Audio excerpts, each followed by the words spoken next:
All right, what's up, everybody? It's your good old boy JR coming to you live from Las Vegas, Nevada. And as always, it is a pleasure to be talking to you with you today. On this Tuesday, it is the Silver and Bro Show where we recap the game that was on Sunday. The Raiders picking up their third win of the year. It was in overtime at Denver. It was no less our division rival, and there was just a lot of games where a lot of mixed emotions. There was mixed emotions from fans, mixed emotions from everybody, and we're gonna clear that all up. But let's recap this matchup. We're gonna try to be joined today by some others, but as you know, it is the holiday season, so it just could be me today. So it's all good. I am more than enough capable to carry this on. But here we go. On Sunday, the Raiders took on the Denver Broncos, our nemesis, our division rival. And for the sixth time in a row, the Raiders have beaten the Broncos thanks to a Devontae Adams touchdown with the pass from Derek Carr. And this was probably the best game Derek Carr has played against the Broncos in a very long time. He looked comfortable. That offensive line looked amazing. And I think that's where I want to start off. I want to give props to one. We're going to give props to a lot of players, but I think the unit that deserved the most praise in this game was that offensive line. Yes, it wasn't always pretty, but man, did they look good. And did Derek Carr actually look comfortable throwing back there for the first time in however many weeks? One, especially knowing the fact that Colton Miller was down and he was inactive for the game. He wasn't 100% ready to go. And Jermaine Eleanor stepped in and he did his thing. Yes, when I talk about it's a game of inches, it was a game of inches. If you replay the last play to end the game, uh, the poor defender of the Broncos was just inches away to getting the ball out of Derek's hand, but Derek just did enough to throw the ball, and he had enough time to step into that pocket and make the throw. It was a very good game, on the offensive line unit. Again, Devontae Adams, Josh Jacobs, just another stellar performance again. Josh Jacobs having a really good year. And, it's going to be very interesting to see how the rest of the year follows up for him. But he's having an amazing year. Another great game again. Just a phenomenal man, phenomenal running back. And he's just doing what he has to do. And it's just crazy to me. So that's the second player. And lastly, I want to give props to Max Crosby again. Max Crosby did everything they could to, he was just all over the field, and there's nothing more you can say about Max Crosby than just relentless, high motor. I mean, that's all true. That is Max Crosby. He literally had to do everything for the defense. I mean, let's really look at the facts here. 2 sacks, uh, a bunch of tackles behind the line of scrimmage, tying, I think, with Denzel Perryman. I think him and Perryman had a few tackles behind the line of scrimmage. There was also the block punt, the forced fumble at the goal line. Max just did everything they could, or did everything he could to help this team win defensively. And I also mentioned the block field goal. That was a difference maker. And instead of Denver getting 6, they only ended up getting 3. Well, they even missed. I mean, they just held them to 0. So I think just a great performance by the Raiders overall. And unfortunately for the Denver Broncos, they fall again. 3-7, they fell again to the Raiders again for the sixth time in a row. And it's just getting to a point now, if you're Denver, I have no idea where to go from Denver from here. And it's the same thing with the Raiders. It was a great win, but overall, we have to look at it from not just a fan point of view, but from a perspective kind of view, if you will. The Raiders won this game. Yes, it was their second time beating the Broncos. Great. That's always great. But is there work to be done? Absolutely. I guess if I were to point fingers and not even say that whoever had a bad game on the Raiders, and it sucks to do this, but yeah, number 27, that was it. And he's young, he's undrafted for a reason, and it showed on Sunday why he went undrafted. And I expect him to bounce back. I expect him to have a better game this upcoming week. But it was just a tough going for him. It was a tough going in regards of how he performed, and there was just a lot of ups and downs with this game. It's never perfect. Football is a never perfect sport. It's just never perfect. But overall, the way this team played, I would say they played with passion. They played with persistence. They played with urgency, and it showed. This was a way different team than weeks prior. Again, this is one of those games where I would say, well, it's Josh Jacobs' legs that's going to carry us, but it was very good to see. And Josh Jacobs still had an amazing game. Don't get me wrong, but this was actually Derek Carr's first kind of a best game against Denver, because I've always kind of noticed that Denver kind of gives them fits, and for good reason. The Denver Broncos do have one of the better defenses in the league. If not, I think they were number one at that point, and they just played amazing. They played an amazing game. And this was Derek's first game against the Denver Broncos where he actually played very well.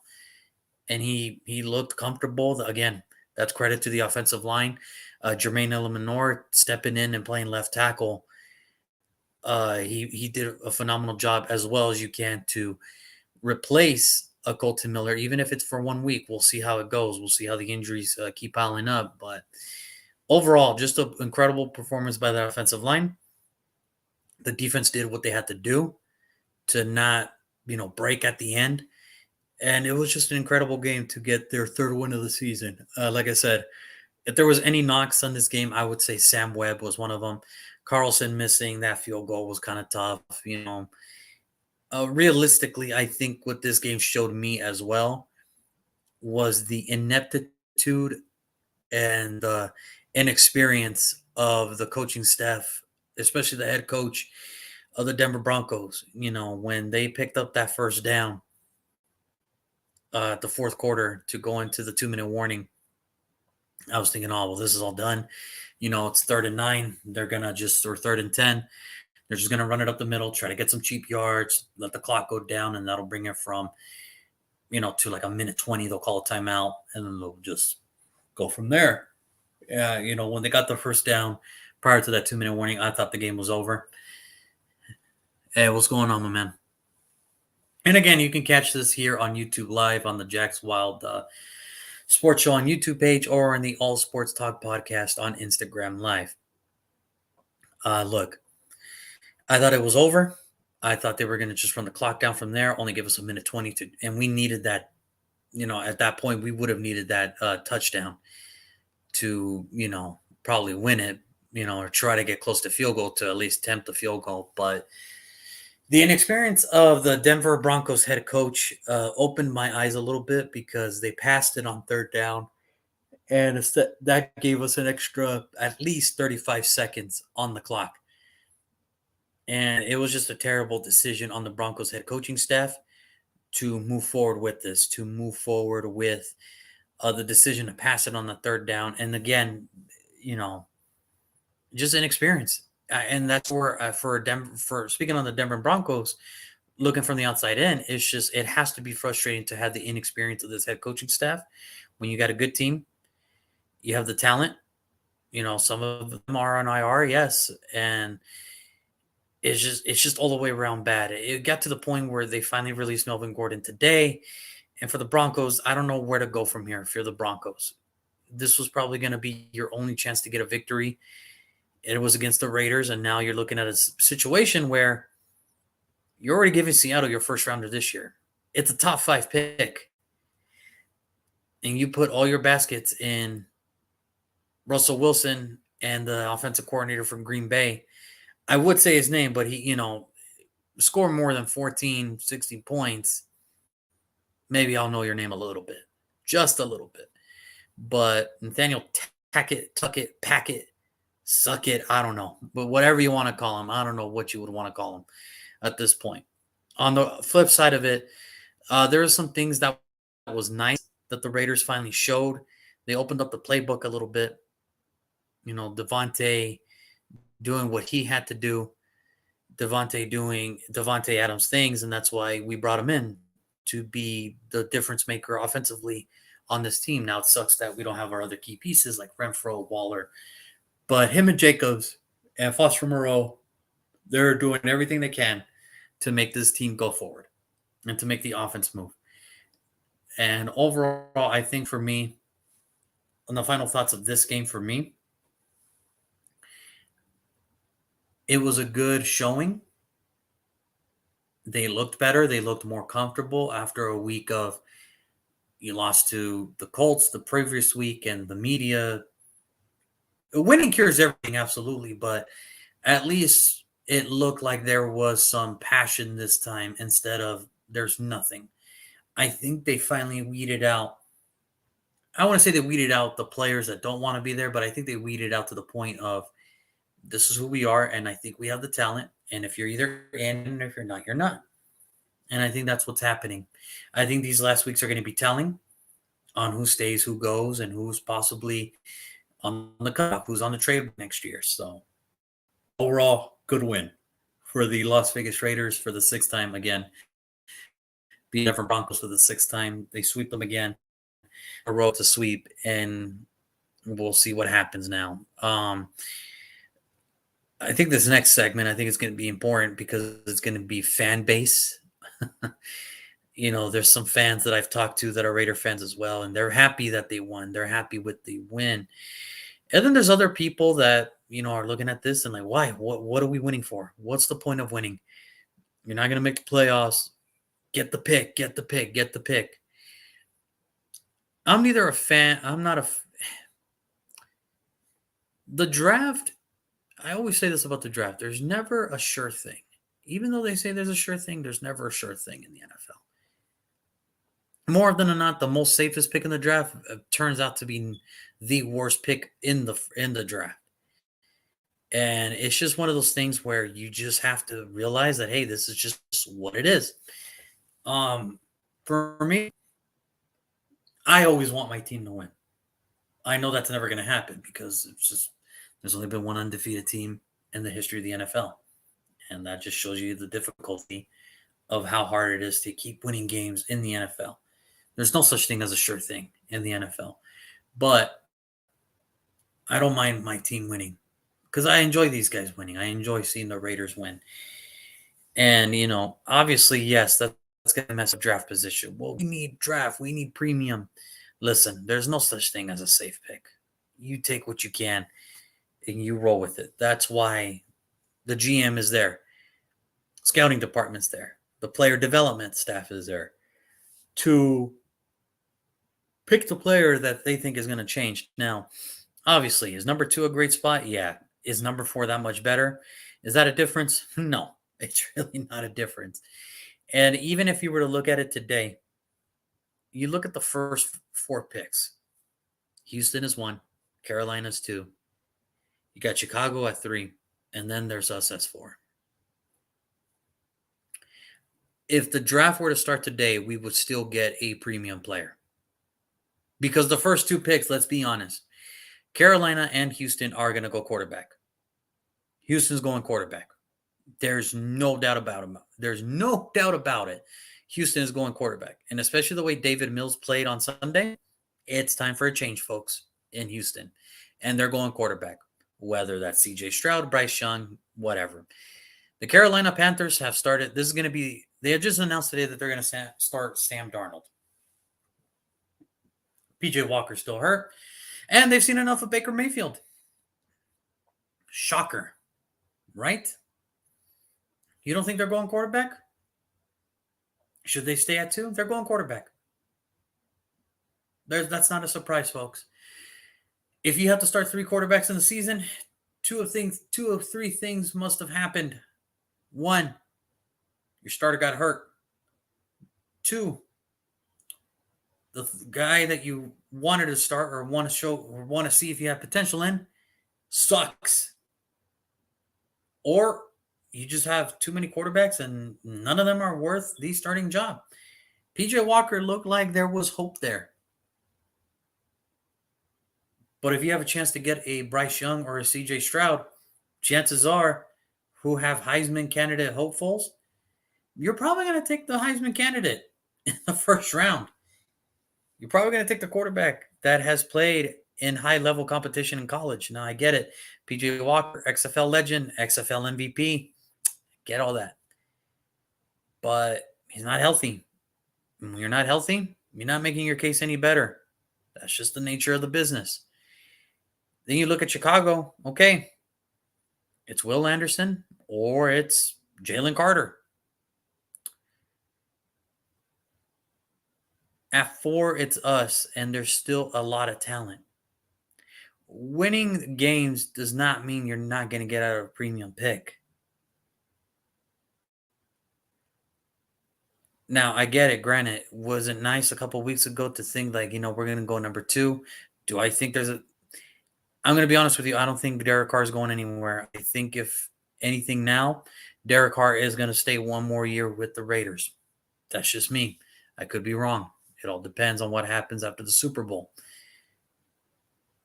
But even at 2, we would have still looked at every option defensively. I think right now, and this is just my opinion. I rather build around Max Crosby today than I would with Derek Carr. I rather build an elite defense for whether it's Carr, the next guy, the next offense we're going to have. I'd rather have an elite defense. I'd rather go defensive heavy in this draft because there is a lot of names defensively that are very high talented and that could fall to the second and third only because of the fact that there's so many defensive talent in this year's draft. But I rather build around the young guy, Max Crosby, than the quarterback that's going to head into his 10th season in the NFL. That's just me, though. Some Raider fans are going to look at this and be like, you're stupid. That's your opinion. But I rather build youth than a guy that I'm not even sure he's going to be there for 2-3 more years. Don't know.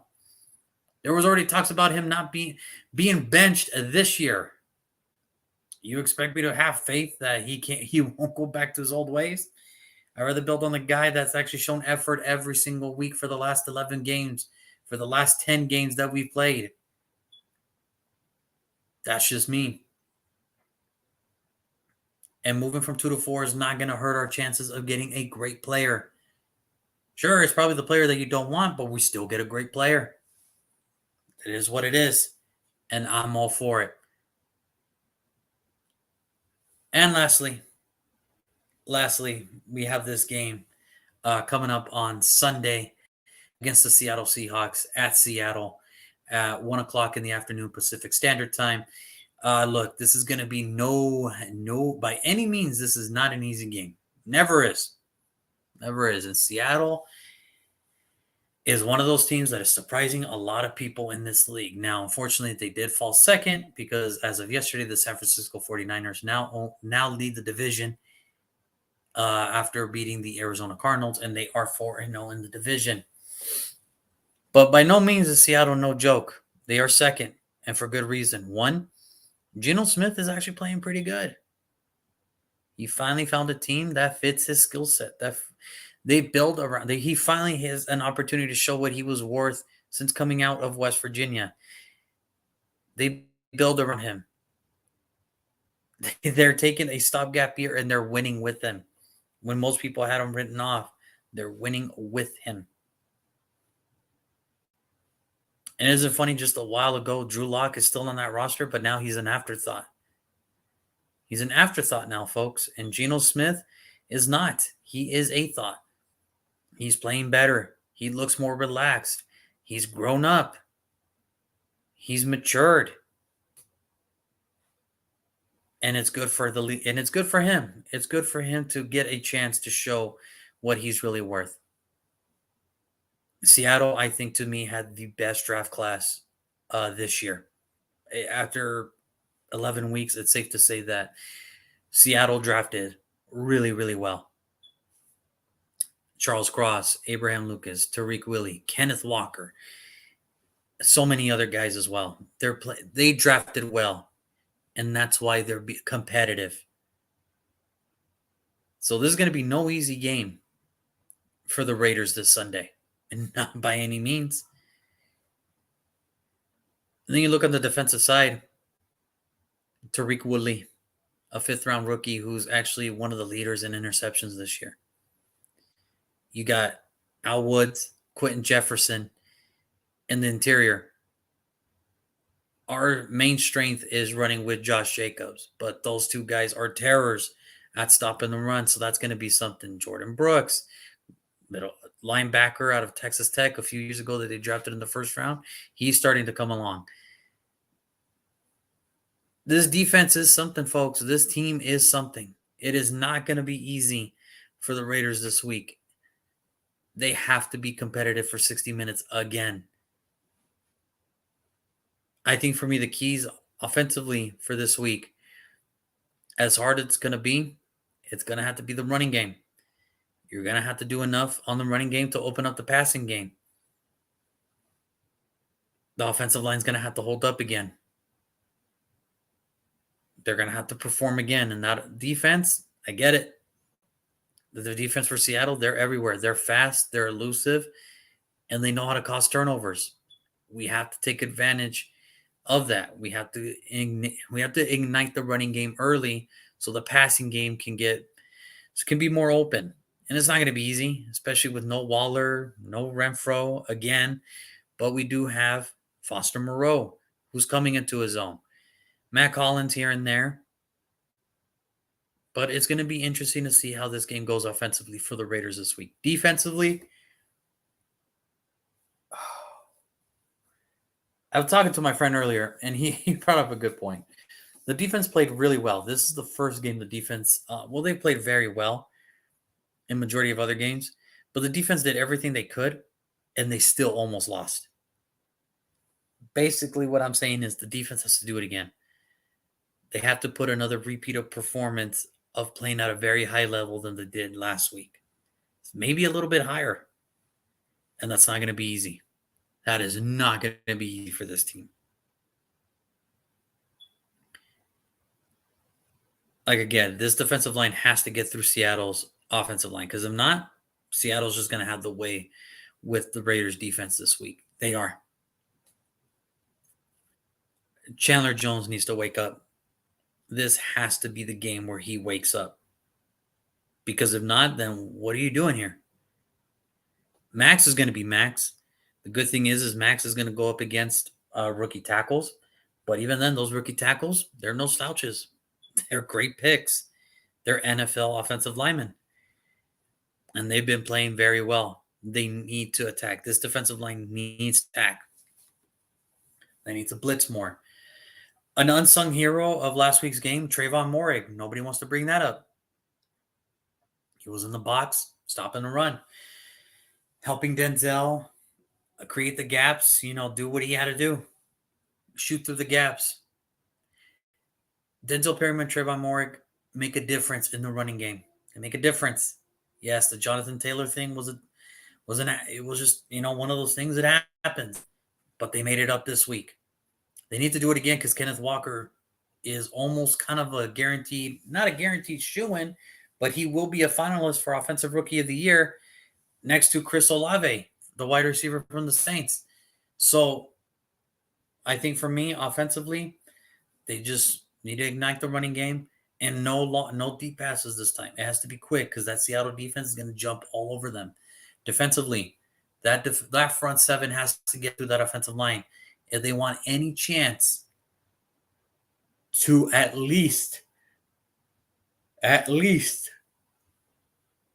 get something going, to get the ball back to the offense so they can try to keep scoring. They need a score. We cannot settle on field goals this week because we're going into Seattle. The stadium is loud. They're going to be excited because they're finally off a bye week and they just suffered a big loss to Tampa Bay in Germany. You don't think they want this win bad? They do. They want to keep pace with the 49ers in their own division. They need this win. Let's see here. Jonathan Avalos. What up, JR? Hope Geno Smith doesn't have a career day against the Raider defense. That's what I'm saying, man. If they need any chance, that front seven has to do their job this week. They need to keep everything in front of them. No let up. That defense has to get through those two rookie offensive tackles. Those linebackers have to make sure they're guessing correctly in the right gaps and everything. They have to stop Kenneth Walker.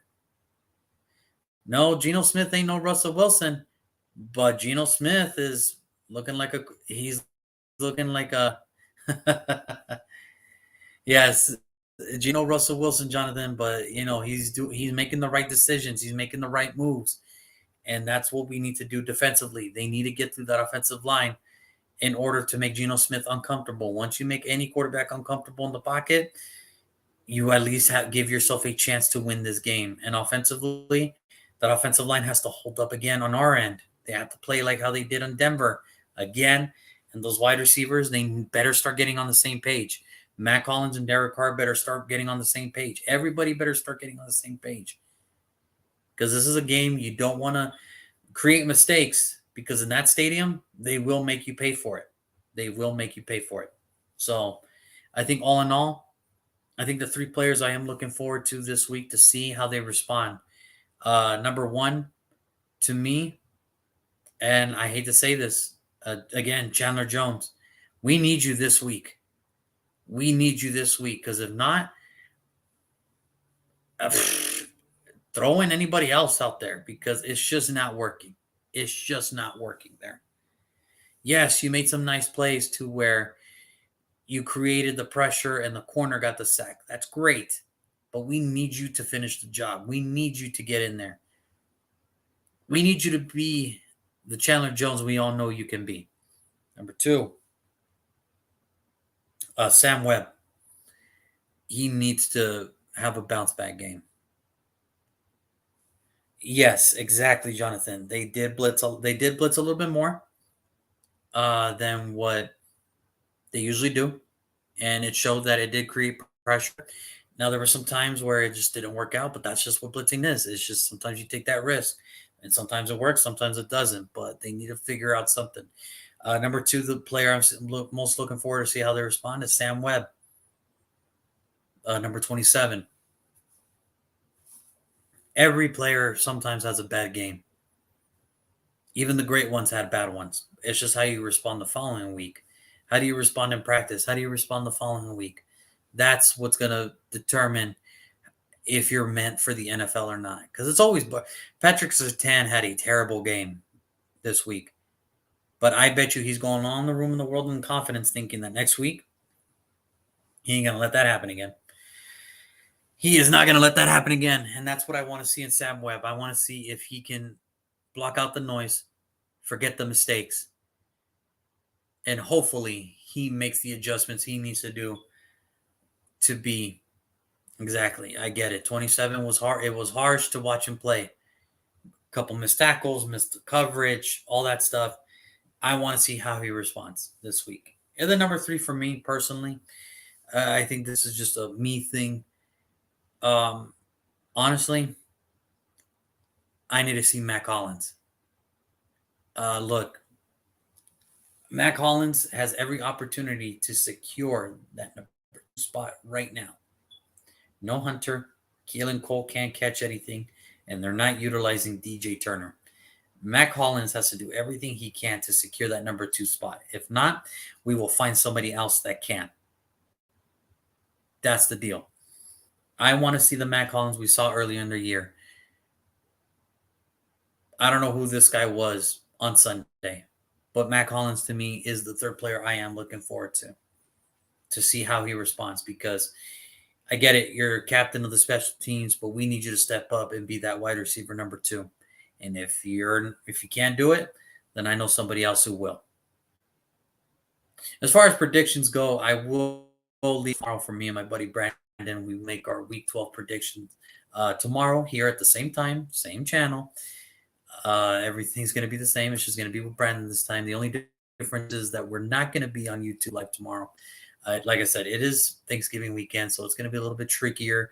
But we will be on our Instagram page, which is the All Sports Talk Podcast Instagram page. So you can catch us there. We will make our predictions for Week 12 tomorrow. But like I said, I think offensively, that offensive line has to put another stellar performance again, like they did on Sunday. to at least be competitive enough and to at least give ourselves a scoring chance, a fighting chance. And defensively, that front seven has to do everything they can to get through Seattle's offensive line, because if not, Geno Smith, I don't know what it is. He just gets better as the week goes on. He gets more confidence. And you know the joke. If you have a problem, play the Raiders. It won't look like you have any problems whatsoever. So we'll see how that goes. But again, my three players that I'm looking forward to this week to see how they respond. Chandler Jones, we need you this week. Sam Webb, let's see how you shake off that tough performance last week. Let's see how you do back out there at the number 3. Matt Collins, can you do enough to secure number 2? Or are we going to be banging the table for Waller and Renfro to come back so that way you can just be strictly special teams? Because the job opportunity is there for him. He's just not doing enough to do anything to take it. So it is what it is. But other than that, that is it. Short episode today. Like I said, it is Thanksgiving weekend, so everybody's enjoying time with their family. I want you all to do the same as well. I want you all to enjoy this Thanksgiving. Enjoy it. Be with your families. Be with your loved ones. Be thankful for everything we have. Until then, we will be back next Tuesday for the recap of the Seattle game, and then we will move on to the next portion of the season, which is 3/4 of the way there. After that, it is after Seattle, it will be, I want to say, the Chargers. It would be the Chargers the following week. So we'll recap next week against how Seattle did, what happened. We'll recap that, and then we look forward to the second meeting against the Los Angeles Chargers. Until then, thank you all so much for tuning in. That is going to tune in. As always, you can always catch us here, Jack's Wild Sports Show, on YouTube, Instagram Live. It is the All Sports Talk podcast. I want to thank my good buddy Jonathan for tuning in today, and everybody that is going to tune in a little bit later. Have a wonderful Thanksgiving, everybody. Have a wonderful night. Please be safe. Peace.